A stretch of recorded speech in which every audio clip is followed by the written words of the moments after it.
is Maison Frey. There's another way with Ellie Lacrosse. Create the lifestyle you want, keep the home you love, and protect your most valuable asset.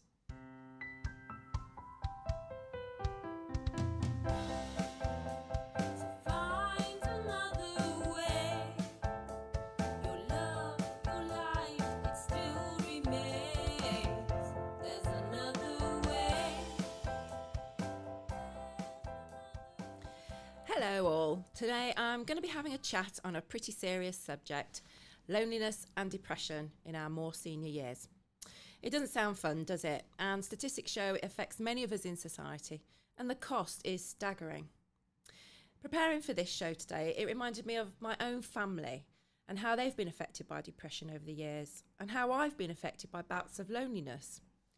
I'm thinking it's a pretty universal topic, actually. To help us today give some interesting insights and positive mindset actions to mitigate their effects, I'd like to introduce you to my guest, Mike Lawrence. He's a holistic therapist based in Sheffield, and he works with businesses and individuals who care about the health and well-being of their staff and themselves. During his varied career, he studied NLP, neuro-linguistic programming, Reiki, clinical hypnosis, CBT, cognitive behaviour therapy, developing intuition, and he describes himself as professional, passionate, with an awesome sense of humour, which he reckons he's gained from his formative years spent as a redcoat entertainer at a Butlins holiday camp. So welcome, Mike. Good morning, Ellie, and thank you for being your first guest on your new show. You'll always be my first, Mike. I know, thank you. Love it. So I have to ask the question, what gives as a Butlins redcoat entertainer? How's that actually, what skills did you learn in your formative years? Yeah, That's a good question, and one that I'm asked quite a number of times, especially when I do interviews like this and in the media. And before I answer that question, and it's something that I might have mentioned before to you in a workshop where we met, and that when it was after I left Butlins and I put that on my CV, thinking that, all these skills. Chief clown. Not quite. All these skills and the interpersonal skills and the relationships that you form with holidaymakers who travel from all over the country and also the UK, because they come there for that period of time every summer or a set time for all those years through the generations. That's right. And it's their getting away. It is, and I remember Butlins holidays, and I came from a working class family, and it was a save up job, and that was your 2 weeks away that you worked very hard for. And you wanted to be entertained. That's right, because then those that can actually remember, in Sheffield and surrounding areas, used to be the Chef Weeks. Okay. Yeah, and so that's around that time. I think it was the last week in July, first week in August. Yeah, that sounds about right. Yeah. When the factories, there's not many now. Factory shutdowns. That's what they're called. Absolutely, the factory shutdowns. They would actually close down, and people would be jumping on the trains and the coaches. Not many cars around then. No, that's true. And then they'd go to the coast, and in this way there was Skegness, and I think there was because they had the holiday camps and they also had the hotels. And so our primary role was to entertain and to to order as well. To entertain and to look after people. Because when you've mentioned that people would save up their money because you didn't have credit cards back then. No. There wasn't spiraling lots of debt. I remember seeing a jam jar in my mum and dad's bedroom. There were jam jars full for different little labels on them for different amounts of money for things. It was really classically working class upbringing, and it was every penny counted. I mean, I never felt poor. I never, I really didn't have anything to compare it to. I felt I had a happy childhood, and we always had a holiday. In fact, we probably had a couple of holidays a year, so I never felt like I went without. Absolutely. But it was something which everyone of that generation, they all looked to go, anyway, because you had Pontins, which was another, rival, and you also had the holiday camps, and you had the hotels as well, and you had some fantastic professional entertainers. But, there's people like Jimmy Tarbuck and Dave Allen and lots of other people, because that used to be the stepping stone to get your equity car to actually work in the West End. And you had, and I remember, working with or people like Freddie and the Dreamers. Wow. Yeah. Oh, my mum used to like them. Can you remember Bobby Crush? Yes, I do. Yeah, he was there, and Rod Hull and Emu. Rod Hull and Emu. Yeah. Yeah. He was a pain, wasn't he? I think was it Michael Parkinson? Emu attacked Michael Parkinson. That's right. And he That's vowed right. he'd never have him on the show again. Yeah. And so he tended to be around, facilitating, those sorts of people. And I think that in all the different areas, because I was lifeguarding during the days as well, so you had people like Duncan Hang on a minute. Goody. Back up. Hang on. I've got this image of you, like a Baywatch image now, as a lifeguard at Butlins. Yeah. I'm slow motion. Yeah. You're running with your board. You're saving a granny in the deep end of the swimming pool. Yeah. Not if the weather was like this. Yeah, true. Because sometimes the weather outside is awful, and when there's an outdoor pool. Yeah. And so sometimes you'd be there with all the layers on. You sat there outside in the outdoor pool with all these layers on. And so there with like a hat on and a Mac and 2 layers of socks and everything there. And you get this poor little, this small little boy that'd be walking out. And you're saying to the mum, don't let him in the water, it's cold and everything like that. I don't want to do CPR and he'd dip his, on him when he gets hypothermia. And he'd go in there, and before you knew it, he's there, and you're having to take everything off and go in. And you'd be out there for the shifts are about an hour and a half. And so you might be sat there. Oh no, that's almost torture, isn't it? Yeah, come to Butlins and be tortured. Yeah, but there was some comfort though, because sometimes it was like the role was very, customers facing, as we'd say back then, and so you'd have photographs of yourself in in an area. All the mug shots. The mug shots, yeah. The most wanted shots. Yeah, and you'd have everybody from all, from all the different families that you got familiar with over that period of time would come in up and sign, and it was quite strange at the time because you're young, just out of college, university from Sheffield, 200-300 miles away from home, down in Bognor. And somebody puts a photo of yourself, a mug shot, and you sign it. It's like, so what's all this about? Yeah. But that shows the kind of that rapport that you built up, because if you remember when you were at Butlins, you get familiar with all the different types of people that come from all different walks of life, from the young all the way through to the elderly. So be learning how to do foxtrot and the gay Gordons and the 2-step. Next minute, you're doing bingo or helping people snooker, or just actually, it was a really good proving ground, wasn't Absolutely. it, for life skills? For life skills, it was powerful. Yeah. And one of the major things that at the end of the week, I think it was a Friday, when on the Friday night, everyone would go to this ballroom, so all of the guests from all over the place and all the redcoats and all the staff would be introduced to everybody. And you'd sing, and it'd be like a little ritual where you'd be God Save the Queen and Old Lang Syne and everything. We'll meet again. Vera Lynn. Yeah. And then everything would stop just after 12 o'clock, midnight. And then everyone was crying. Yeah, they were all crying. I remember the first time that I witnessed that you're crying as well, because you don't realise at the time that the relationships that you're forming with people, the friendships, and there's just small things, because what you were accustomed to doing every time you were walking down around the place, good morning or hello. Yeah. We'd call it swanning when you come for your breakfast, and you'd be having to do a little sing-song and everything. And you'd get into trouble if you weren't smiling, or if you were, if one of the bosses came along and he saw you, he'd make a note. Sometimes you wouldn't see him until you got to, I think we had meetings on Sunday morning. So it was like a secret shopper, wasn't it? Really? Yeah. So Sunday mornings, 10 o'clock, you'd have all the staff at a meeting. And they would go through their notes from the week. Oh dear! So if they saw you walking down from one place to another and you weren't engaging with people, you'd be in trouble. Right. Yeah, that was a key part of the job, wasn't it? Massive. And so going back to your earlier question in terms of what were the sort of they were huge, absolutely phenomenal. and kind of like underpin the sort of service that I provide for the people, and and just underline that in the last 6 months or so, I've won a number of awards for customer services in my business, which has been recognised. And so I think it carries on all the way through you.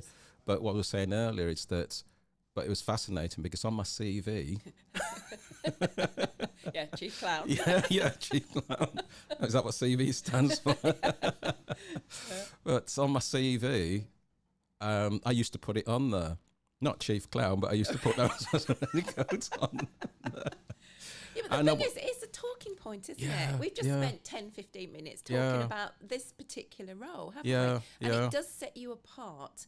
And immediately I can see, from that boy to the man, I can see how those skills have carried through into your professional career. Yeah. And this developing empathy, developing an understanding that, people are very complex. And people hide things as well. I know I certainly did. I have my game face, and then when Ellie goes home and closes her door and pulls up her drawbridge, that can be, I can get into different territory there. Absolutely. And not many people see that side of me. And I don't let many people into that side of me. Yeah. But in the role that I have as well, when I'm talking to sort of more senior people, sure. I'm seeing that. I'm seeing the door open into that part of their life, and you just think, there are things that can be done, and it's a lot of time these people don't know of these therapies or even just talking to people can kind of alleviate some of the darkness that can kind of descend on people. Absolutely, because I think that.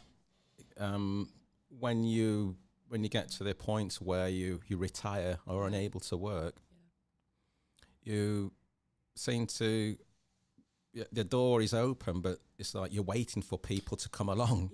And so every time the phone goes and you call somebody, like it could be my mum or somebody else, they want to hold on to you for as long as possible. When somebody knocks at the door, whether they're selling double glazing or wanting to put you onto a different tariff for your energy, they're taking them on board and holding on to them. That's right. They are actually, I'm always thinking about my mother. When I'm talking to people, I use my mother as an avatar. And I just think she's well supported by my sister and husband. She's gone to live with them now. But if she'd been on her own, she'd be very vulnerable.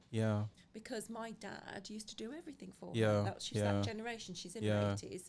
My dad was the master of the home, and he did everything with DIY, anything tricky or technical, all the T's. That was my dad's job. So the topic today is about loneliness and depression, and as I say, I think they are kind of universal human, conditions. Really. Absolutely. I don't care what anybody says.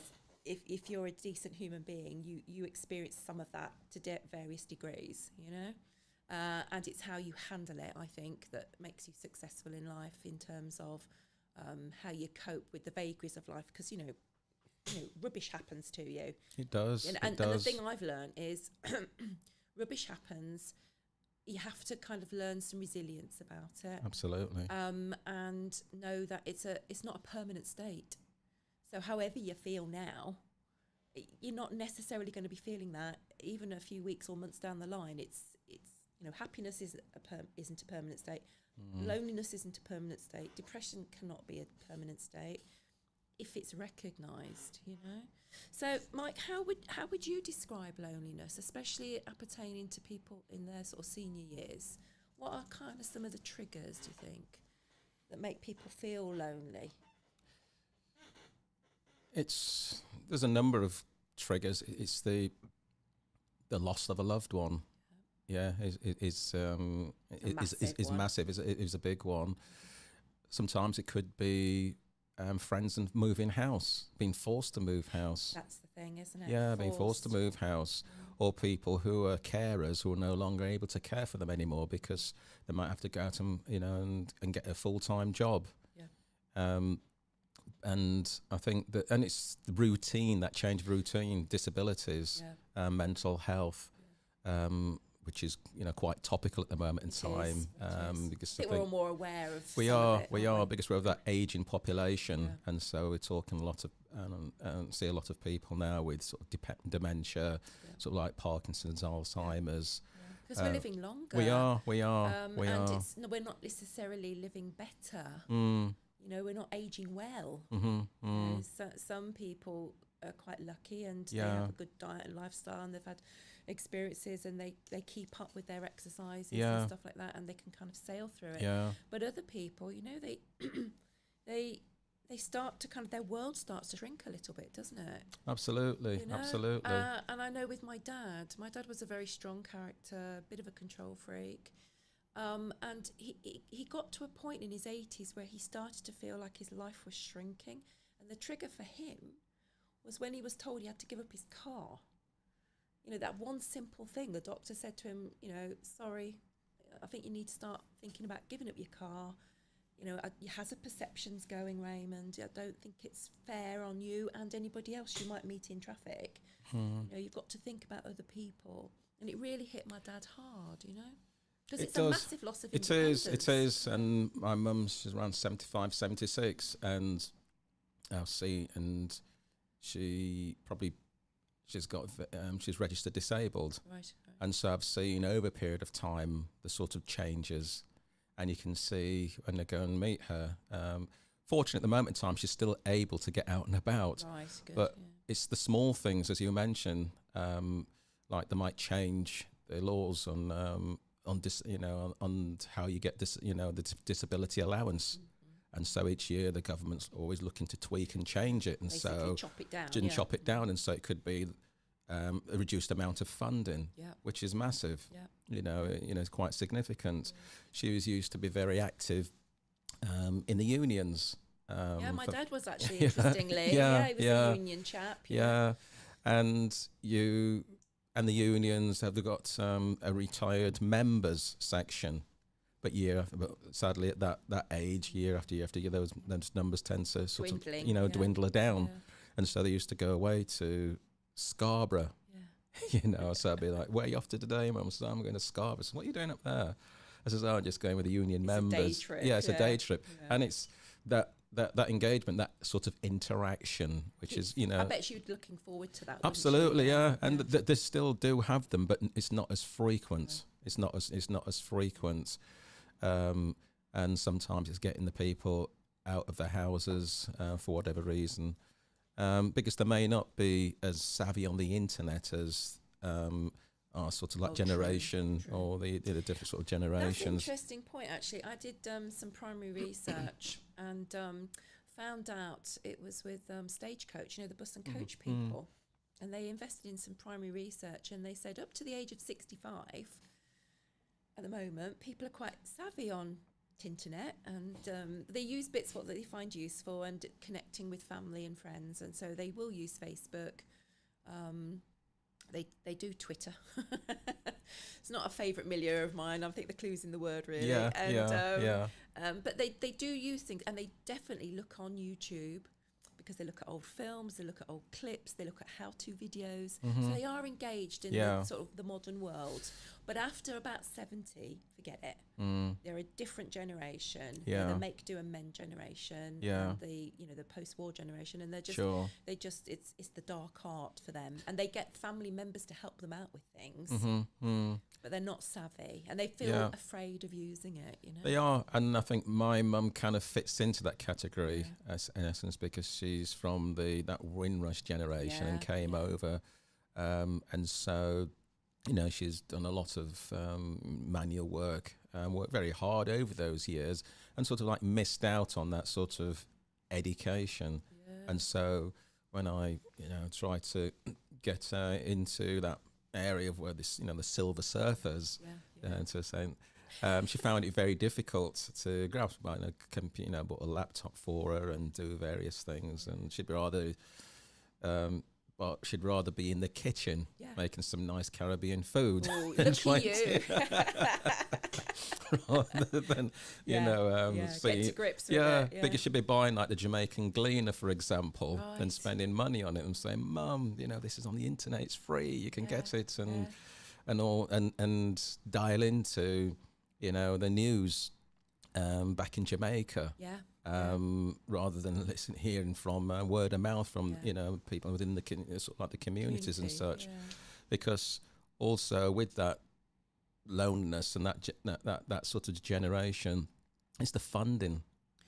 Yeah. You know, the funding. And I know the age, is it age campaign, or Yes. Yeah. you know, the 60 plus, and Yeah. Yeah. I know at the moment in time there's this big uproar about the BBC, BBC making a licensing. licensing paying Yeah. for people over 75. The and that. BBC have been put in a very difficult position by the government, because the government have basically abrogated their Yeah. responsibility, Yeah, shoved it back to the corporation. yeah, And I think they have genuinely wrestled with this to think about who's using their services most. Yeah. It is the sort of the more senior end of the market. yeah, But if they had carried on, it would be disintegrating the fabric of a lot of their services that this generation would be tapping into.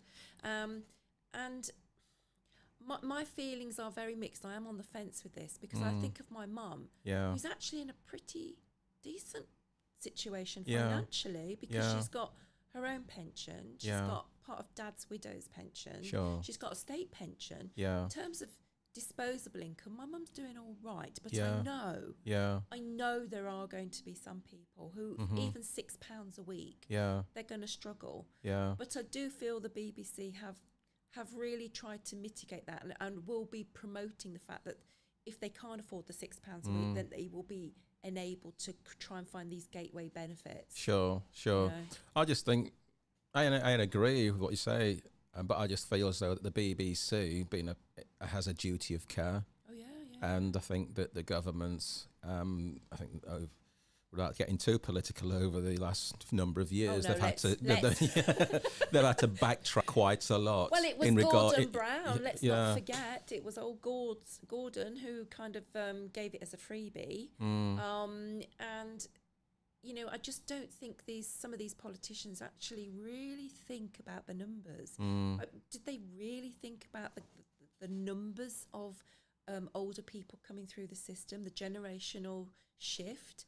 You know, It's huge. It's huge. And, I mean, there are millions of us baby boomers coming through. Yeah. Your mum's generation's the Yeah, older end of it. that's but right. I'm the younger end of it. Mm-hmm. You know, I was born in '63, so I just pipsqueak into the tail end of the baby boom generation. And I'm scared witless about what's going to happen with social care when I get to my mother's age. I don't think there will be in its present form. There won't be any. And do you know what? I watched that Panorama programme this week. It was really shocking, I have to admit. I did have a few tears when I looked at this. It was really hard-hitting. Which one? It was the latest one about social care. Okay. Yeah, And I gained a new insight. I did not realise that when they set the National Health Service up back in 48, yeah. they didn't actually integrate a social care fund. It's Okay. always been on the margins. It's always been at the main drag, because at the time, they didn't think people were going to live long enough to make use of it. That's true, and it's something which they've. It's kind of like a tombstone around around their legs, because that whole area of pensions. Final salary schemes, which that See, generation. I am the last generation to get Yeah, that. absolutely. My husband is an ex-corporate. Yeah. And thank you very much, Yeah. corporations, Yeah. because we've got his final salary pension. But anybody a few years younger than us, forget it. Yeah, you've got no chance. And the ones who are in them, I think most of them have been shut down. Yeah. And now that the ones who are coming into the corporate field or organisation are having to get into these contributory schemes. Sure. But even when you look at the numbers, the amount of money that you actually need to have any sort of quality of life in the future is huge, because you've got the students nowadays, the student debts, and saying that now with mortgages they're probably looking at 30, 40, 50 years sort of like mortgages on top of that. And so, although that the age group that we're kind of looking at are probably shielded from that, however, you hear, nowadays these pension companies, insurance companies, when the pensioners are coming to actually get their money, there's no money there. I know. They've been sold a crock, haven't they? Yeah. There's no money. There's no money there, and so one of the problems or challenges that sometimes you come across is those people who thought that they might be able to retire and have a retirement fund over a period of time, and then going either to see an advisor or going to the pot, or they're seeing something on the TV that or the radio that says, guess what, this organisation now, there's a massive shortfall. There's a massive shortfall. I know people. One of our neighbours when I lived down south, he was actually a professional trawlerman, and he paid into his trawlerman pension, whatever, with his companies, and then 6 months before he was expected to retire, they had them all in and told them there was absolutely no money left. You know, and that kicked off massive problems for him personally. Yeah. And it was the perfect storm for him, because within another 6 months his wife was diagnosed with MS. So, you know, it's like it was a complete, you know, poo storm, frankly. You know, he was having to then think, I've got to work for another 10 years. Yeah. And I've got to be a full-time carer at the same time. How's that going to work, you know? Absolutely. And it's those sort of challenges, because I've got, you know, some clients who of that sort of generation, and they're very passionate, very proud, had phenomenal amounts of skills, lots of knowledge, and a lot to give still. And I also find that there's a lot of ageism as well. Oh yeah. Yeah, in certain in for certain sectors, because now there is certain, like banking. Yeah. Financial services. However, in banking, in my local bank, it's not. There's a few ladies in there, and they're probably into the, you know, that sort of generation, you know, the older generation. And it's great to see, not just in your wicks and behind the yes, or B&Q. Yeah, I'm looking for a great silver surfer who knows how to use a screwdriver. Please help me. Yeah, but they're so proud, and they feel as though they're being neglected. Yes. Because, as we're talking about, you know, that there is a shortfall of money for, you know, for many people. So it's how to make up that shortfall. So they're having to manage their finances, manage their outgoings, and go without a lot of those things. Yeah. And it's the going without, slowly but surely nibbling away at people's self-confidence. Yeah. That then they get into this kind of, as I say, this shrinking feeling about their life, and they're not reaching out to community, or for whatever reason, or community's not seeing them. And they're starting to kind of like exist in their homes. There's like the small sort of like attachments, conurbations as such, because again, you know, what you just touched on there, these sort of communities, these drop-in centres are closing down. Community centres, yeah. You know, from either end of the spectrum. So youth support services are really struggling. Yeah. And at the other end of the scale, that's all being whittled away as well. Can you imagine? Can you remember those days? I remember, you know, cause when I used to go around to my mum's house, or when I was younger, I did see these flyers come through saying that over 50s pea and pie. Or whist sessions. Yeah, whist sessions. Yeah, sort of like whist sessions. Now, living in Sheffield, where my mum's area is, there's nothing like that comes through. Is there not? Is there no sort of afternoon tea and dances and things like that? You know, not as much as there used to be. Friendship lunches, I think. There are certain things that there are available, but they're far and few between, because those community halls have either been sold for shops or houses, and the charge of the cost of providing those things to a certain degree have gone up, and so it's then sometimes reliant upon the community or the local authorities, but unless there's an organisation that comes through which are sustainable, can sustain itself and raise the funds. Because the money that they're getting from central government has been whittled down all the time, and they're putting it, trying to make decisions and put them into key services. I saw another key sort of documentary on the BBC. It was following Bristol City Council Bristol City Council, and it was showing the enormous pressure, because everybody goes, oh, it's the council's fault, blah, blah.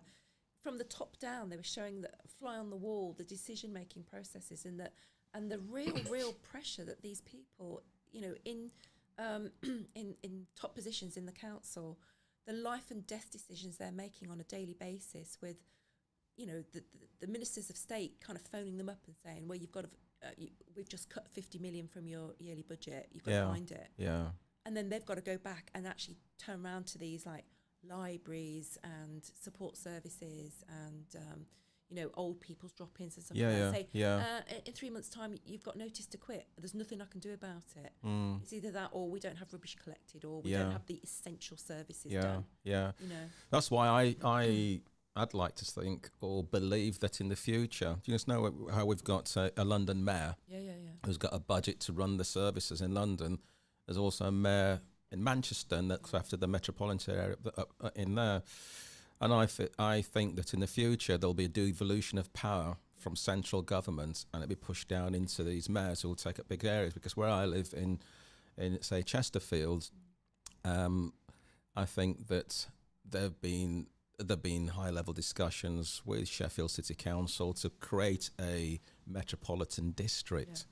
The problem is that Rotherham, Sheffield, Leeds, Wakefield are all squabbling about who holds the top job. And then central government saying, well, we're not giving you any money till you've made up your mind who's going to run the show. But the quicker that they do, the better. I think I can say that there are pros and cons, but I think one of the biggest benefits for myself is more or less saying to them that rather than going cap in hand to central government and saying, well, you know, we need to build this better road provision and rail provision as part of this northern powerhouse to link Hull through to Liverpool. That's been knocked back because they're thinking about putting a cross rail link. I know. And you look at the HS2. Oh, what a how what a vanity project is that? The HS2. Actually, I had something delivered from my house the other day with an update on that and a different route that it's been looking to take.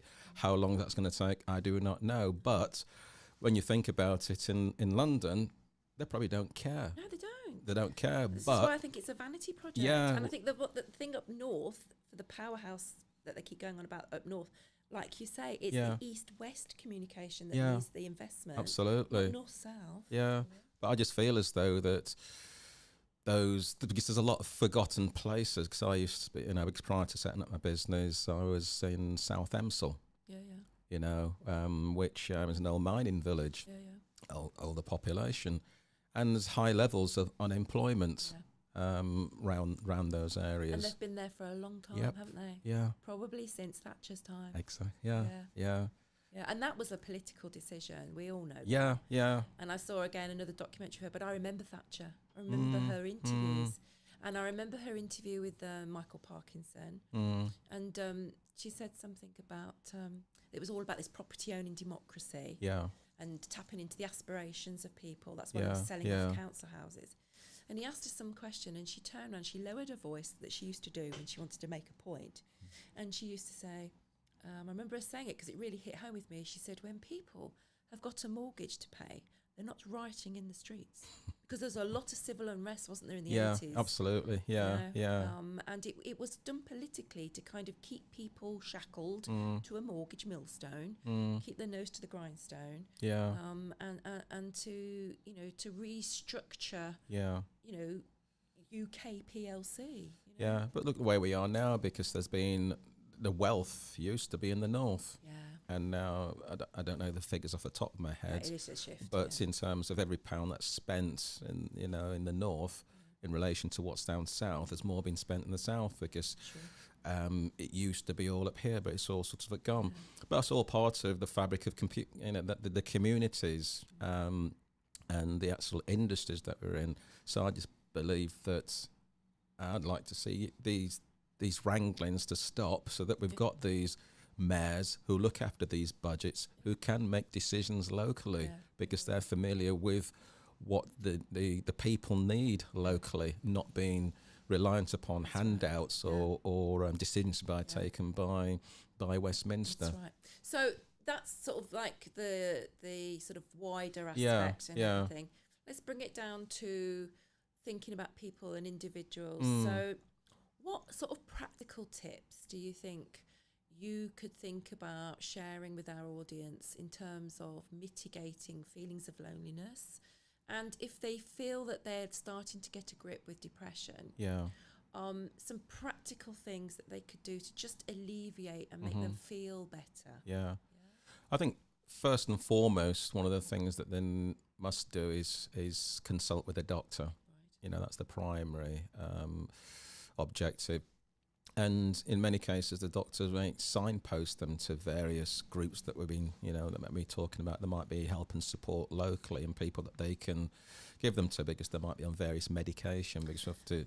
Yeah, I mean, I have to say that my dad, talk about the involvement with the doctor, my dad was put onto some pretty heavy antidepressants, which you and I both know that in the early days they don't necessarily help. Yeah. Can actually even kind of magnify these Yeah. feelings. Yeah. Yeah. And later on at my dad's inquest, because my dad unfortunately committed suicide. Oh dear. Yeah, Sorry. so it's been a tough thing for my family. Yeah. But yeah. we found out at the inquest, the family found out that the doctor had asked my dad 3 times if he felt depressed. Sorry, not depressed, suicidal. Yeah. Yeah. And the doctor was trying to elicit from my dad, Yeah. do I need to trigger you into doing some, Yeah. to get you some CBT? My Yeah. dad wouldn't even go, so even when things were being flagged up Yeah. and offered to him, Yeah. it was his personality that Absolutely. kind of said, no, that's it. Yeah. And that's true. But again, it's from that generation. Yeah, it is. Because when you're born, the first thing you're given a national insurance number, you get a dentist, and you also get a doctor.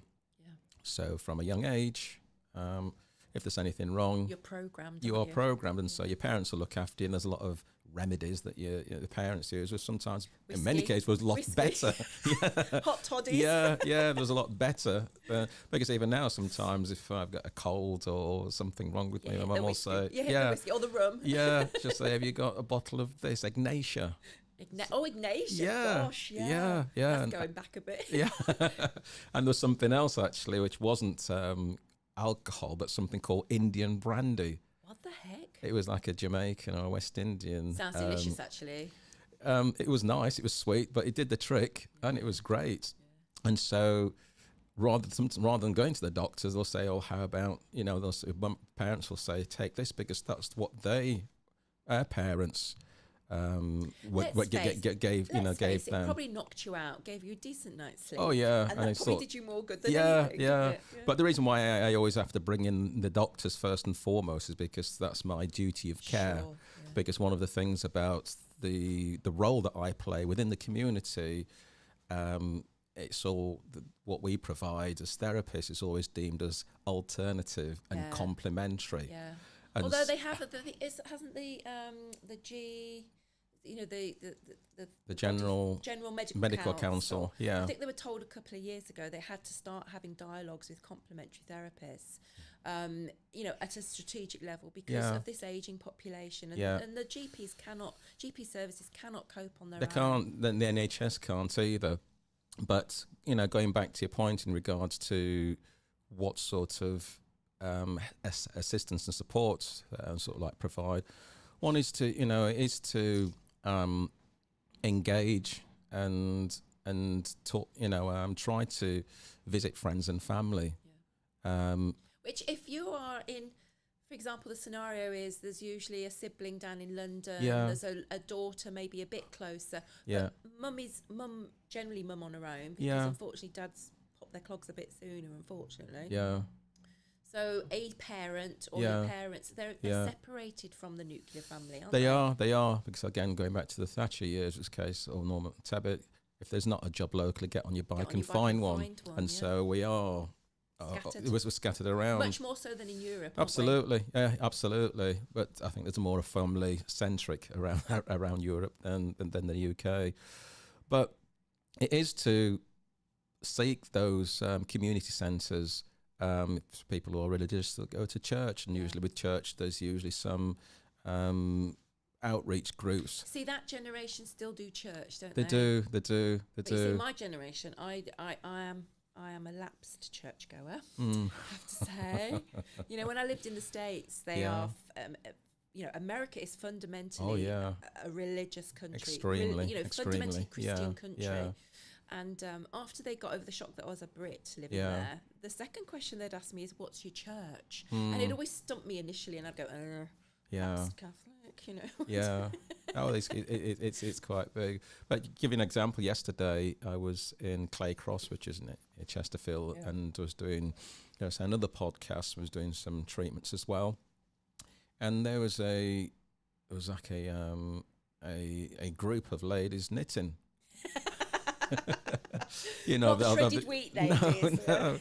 No, and they meet on a regular basis. Yeah. They meet on a regular basis, and there was of that category that we're talking about now, and it was refreshing. Not to see them knitting, but clickety. Yeah. But it's getting out. It's being using the dexterity, Yeah, sure. using their mind Yeah. and doing things and having that and those sort of dialogue and that conversation. Again, there are still places that, dare I say, do bingo. Yeah. And it's Well, I trying think to. bingo's a thing with younger people now, isn't it? It is indeed. But those days when there used to be the big mecca bingos, and bingos were quite, huge, not just somewhere that you'd see on the promenade at the seaside, but it's reading the paper. There are some free papers that you get delivered, and have a look through that, and you see within there sometimes there's little groups and there's amenities that they're able to sort of like get involved with as well. And when they're speaking to their friends and family, just to find out and ask those questions. I think it's important for friends and family to kind of nudge them a little. Yeah, sometimes. it I is. know my mum, if it wasn't for my sister and husband, she is a home bird. Yeah. And she's not particularly brave. She won't mind me saying that. And because she's quite a shy person, her first line of attack is no, not doing anything, because she fears that fear factor. Yeah. Once she gets over that, once she's kind of pushed a little bit, my mum's then the first one to be getting up and doing the Gay Gordons or whatever. Once she gets her confidence up, she goes for it. Absolutely, and it's the getting out and about, because if you can, when you put yourself in their position, you've worked for most of your life. If you come to the tail end, some people are just looking to check out. Yeah. Oh no, I agree with that. Yeah, there's a lot of people. They're tired. Yeah, they're tired. They're tired, and they've lost friends. They've lost family members. Yeah. They've lost their support network. Yeah. And unless you've got the character to feel, well, I'm Yeah. going to make new friends, Yeah. younger friends. Yeah. You just feel it's all loss. It's like King Lear, isn't it? It's all about loss. Yeah. In old age. There is things that you can do if you go look for them, but also it's having that drive. And with many people who've gone through life and experienced that loss or might not have the money, they just live day to day. They're existing. They're just existing from one to another, because they may not have achieved the goals, and so it's a case of that's it now. It seems like there's a layer of sadness Yeah. associated with older age. Yeah. And I think that's an opportunity really to think, as there are going to be millions of older people. Yeah. We've Yeah. got to start having different conversations about this whole area. It's Yeah. about transitioning your life, and, Yeah. and life is at those 7 stages, isn't it? Absolutely, and I think the area in which you're championing that sort of generation through podcasts, through media, because again, I read a lot of articles nowadays online talking about community radio stations, community TV stations.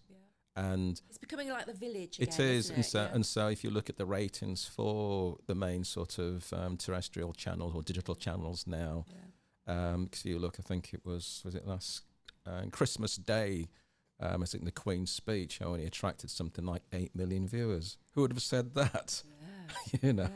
But then when you look at the vast number of the different channels, the channels out there, and so, but I think that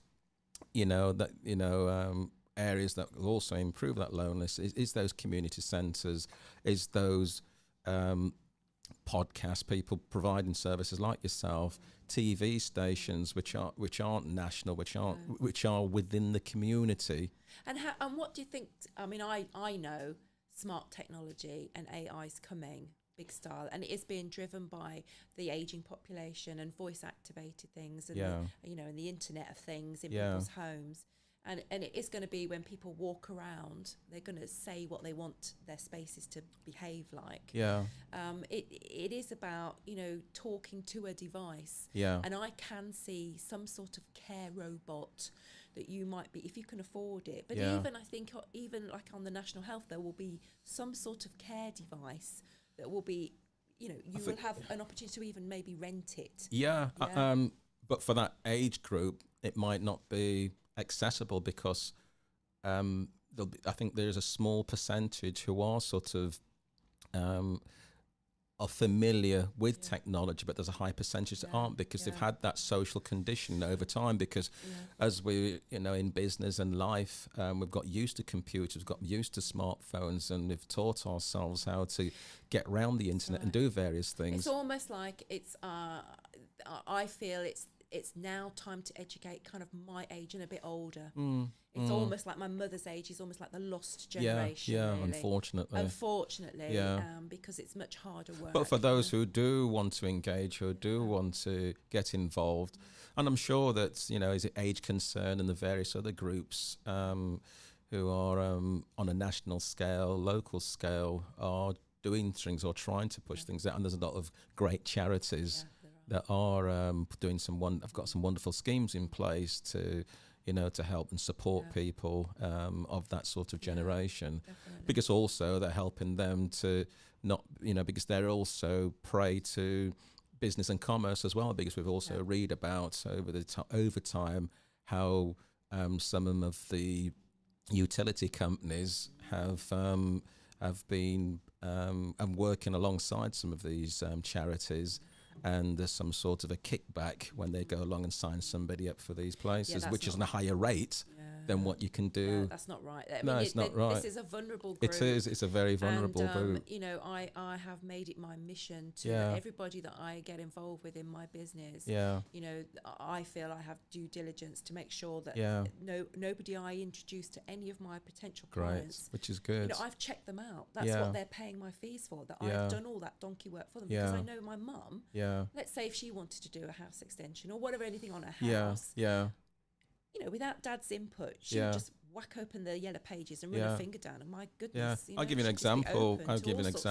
My mum, she had. I guess I'm trying to tell her, every time you're wanting something or somebody knocks at the door, check the credentials, but also if they're selling you something, don't buy it.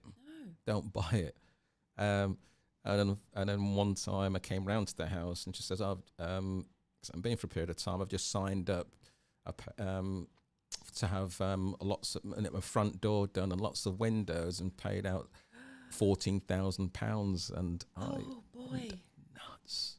Oh gosh, yeah. There was a thing on So Watchdog a couple of weeks ago about that. So she signed the contract. They went ahead and did the work. And overall it seemed to be a good job, but somewhere along the line, and she's got a front door, and they've got one of those little spy holes, and she can't see it. It's too tiny. Oh, sorry. So it came with a free step, did it? No, she couldn't see it, and so somewhere along the line, she asked somebody to change it.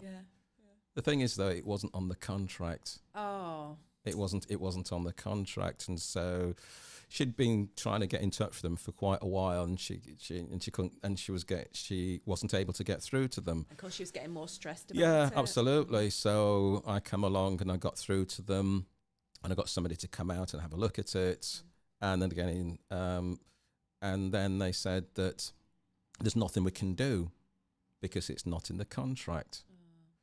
So I said that, she's disabled, and she can't see properly and everything else like that. And going into contract anyway, there's a level of there's a duty of care, Yeah, yeah, and there's sure. also reasonable, Yeah. reasonableness in And it terms of the quality of the work and the service. I was going to say, it makes business sense to Absolutely, actually give her what absolutely. she wants. And so I spoke to this lady on the phone, and she was, my mum. She was doing her piece in the corner, and I'm just saying, "Shut up! I'll deal with this. I'll deal with this." Because I've got her on. I've got the lady on speakerphone. I was like, "Can I have your name, please?" It was my Janet, and your surname. I'm not giving you that. Ooh. Yeah. I was okay. Have you got the details of the person who came out to do the work? Sorry, I can't give you that either. In actual fact, the self-employed and doesn't work for us anymore. So therefore, the duty of care lies with you then, doesn't it? Yeah, exactly. And they were unwilling to do it, apart from to go out there, because I think that she's got an alarm that activates a thing as well that wasn't working properly. Because again, it's the small things. It's the little things because irritate that and build irritate up, because where as we go through life and we jump in the car and we go about our business from one place to another, we get, I think, accustomed to what's going on without having to jump at it. Whereas they're at home on their own, and these small things which we would just take as we go along in life, they're massive, they're huge, So fortunately, I think they saw somebody else rang back at one point and said what we can do for you, because I think that company went under and it was taken over by somebody else, and says we can give you £500 towards something, some windows and doors or something else like that. And I said, well, don't agree to nothing. Well, let's have a look at it. And because, as we know, materials probably don't cost them a great deal. It's the labour charges that are there. But they said, because she is, again, looking to sign off on it. But I'm saying no, because you still can't see. No, it's not actually fit for purpose, it's not is fit, it? It's not fit for purpose. Yeah. It's not fit for purpose. Yeah. And so that's when we talk about is that I'm just talking about my mum. That's one instance. But how many other people are out there, who are either being ripped off or being ripped off. They're being ripped off. You just or have to being, go on Watchdog Yeah, every week and see that this group are being royally ripped off. So the sort of service that you're sort of like providing, which will obviously help people because you signpost them to the relevant places and doing the sort of things. Yeah.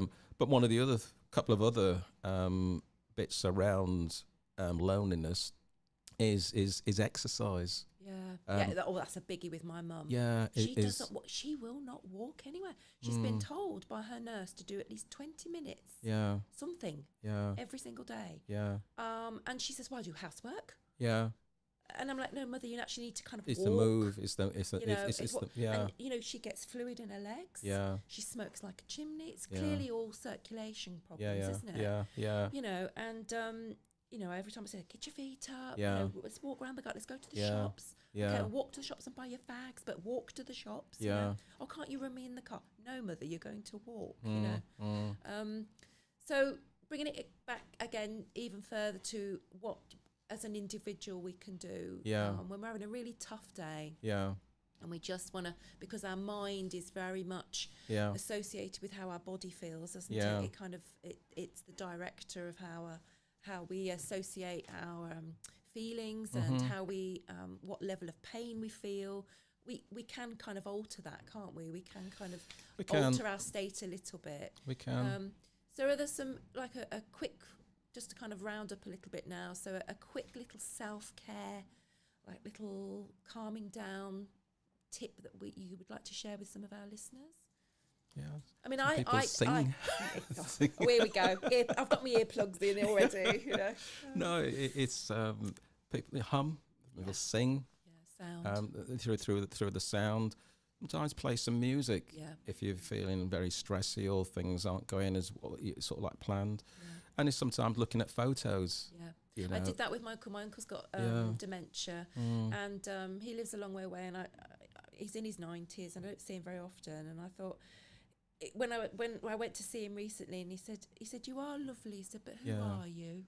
I thought, oh, it's heartbreaking, isn't it? Yeah. And then I thought, do you know what? Let's get the photo albums out. Yeah. And as soon as we did that, and I could say, well, I'm so and so's child, and he went, oh, you're so and so. Oh, yeah. Haven't you grown? Yeah. So, and it's exercise, you can do there are some seated exercise that you're able to do. Not these things where, because again, a lot of people, there's a lot of these magazines that come through, Avon or Kleenex or these other magazines that come through. They open them up and they'll buy these, not the bull workers, but there's some that work your feet, and there's all sorts of other things as well, which are about 10, 15 pounds, which many people alone of that age will think, because they've been to the doctors, they might be still smoking, they might tell them to get fit, and so they'll walk around the block and they'll see something come through the post, and they might buy some little exercise gadget or one of these bands that stretches the legs.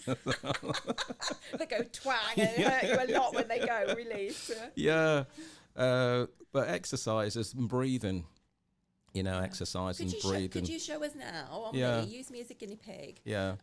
Like a nice calming breathing exercise when somebody's feeling like they're getting a bit panicky. Yeah. Is there something they can do immediately to kind There of is. calm their system Absolutely, down? yeah, absolutely. Like with yourself, I just get you to close your eyes and just clear your mind, and you might even just try to bring to your conscious mind just a nice thought, a nice feeling.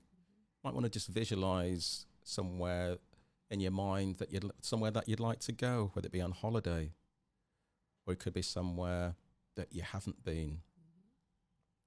Something nice. And then when you've got something in your mind's eye, just nod your head so that I can see. And I just want you to make it bigger. Have it in front of you. Put some colours in there. And just for the listeners, just want to tell me where are you now? What you're looking at? I am looking at a beach on a Greek island. Great.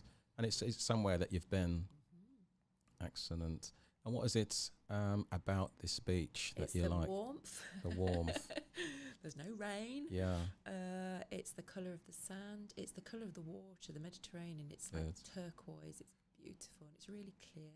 And are you there on your own? No, there's people around me actually. Okay.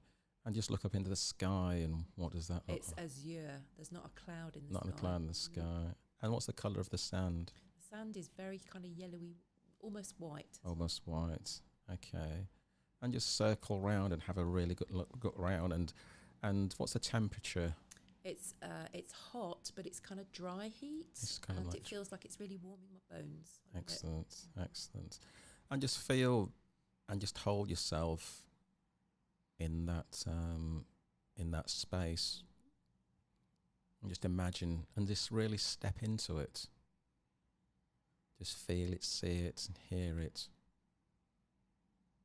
And just allow yourself for a moment just to feel the heat. Picture that sand and that clear blue sky. And allow any thoughts that you might have before you started this, anything in life, anything outside, all those distractions, anything that gives you any sort of discomfort. Just hold on to these positive thoughts at the moment in time.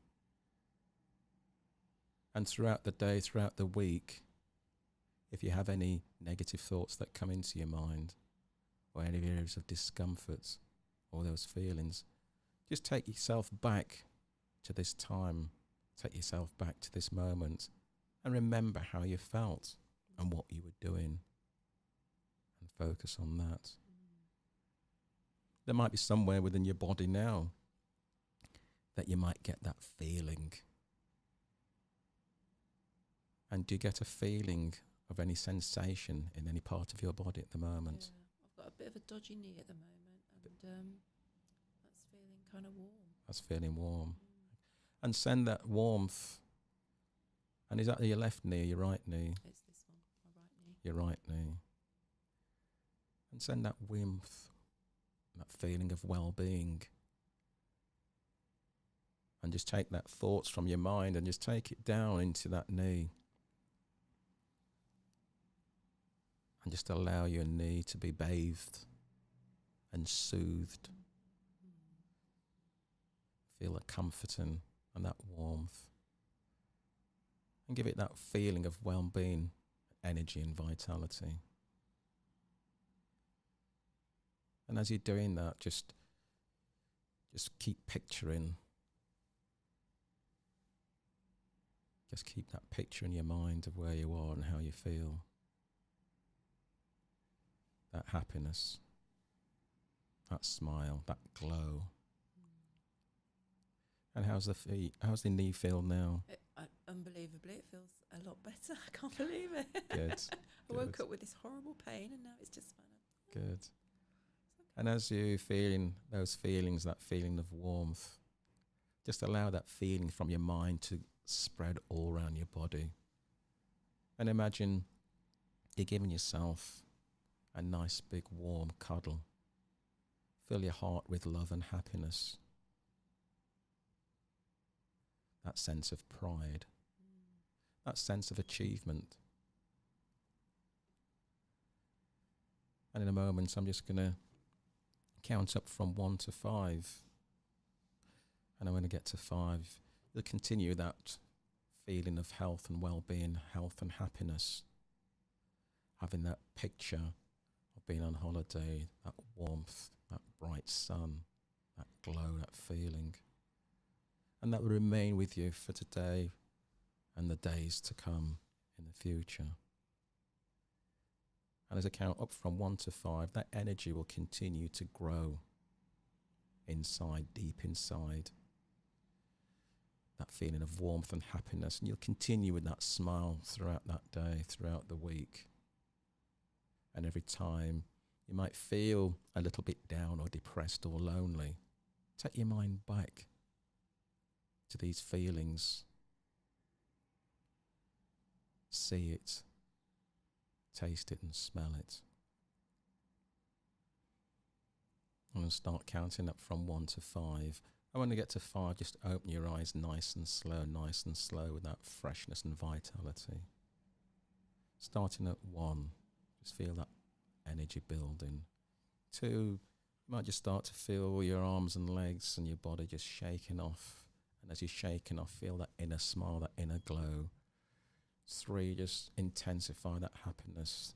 4, amplify it even further. And 5, just open your eyes nice and slow and come back into the room. That freshness, vitality and health and well-being. Wow, feel completely zen. Don't want to carry on working now. Oh, do you know what? That feels lovely. Thank you. I feel like I've had a kind of warm little sort of warm bath in the Mediterranean, and it's like, oh, I feel great, you know. That's lovely. And honestly, the knee, I woke up this morning, the knee was like all night it'd been going that feels far. At the minute there's nothing at the minute. That's good. This is all good. That's good. And this goes to show, you know, the mind, you know, you put your mind in the right areas. If we because, you know, I know there's a loneliness minister that was appointed last year, but if we want to feel alone, we can. Yeah. If we want to be an island, we can. We can be. Yeah. But if we want to move out of that and reach out to the community for help and support, the support there. Yeah. It's the choices that we make, and sadly, through that social conditioning, that generation of being sort of conditioned to think and to think and perform and act in a specific way. And I think it's down to ourselves to make those changes. Fabulous. Oh, it's been a joy. Thank you so much, Thank you Mike. for having me. It's been a pleasure. Oh, fantastic. What a great way to kick off. No, I know it's been great. A weighty subject, but it needs to be talked about, I think. And it's so great that there are people around like yourself who can offer some practical solutions to people. So thank you very much. Thank you very much. We'll obviously put some links on with the show. Yeah. And May your God go with you. Thank you so much. And thank you for having me, and good luck with your project and what you're doing as well. Yeah, thank you so much. All right, much. then. Take care. Thank you, Ailey. Bye-bye. Bye.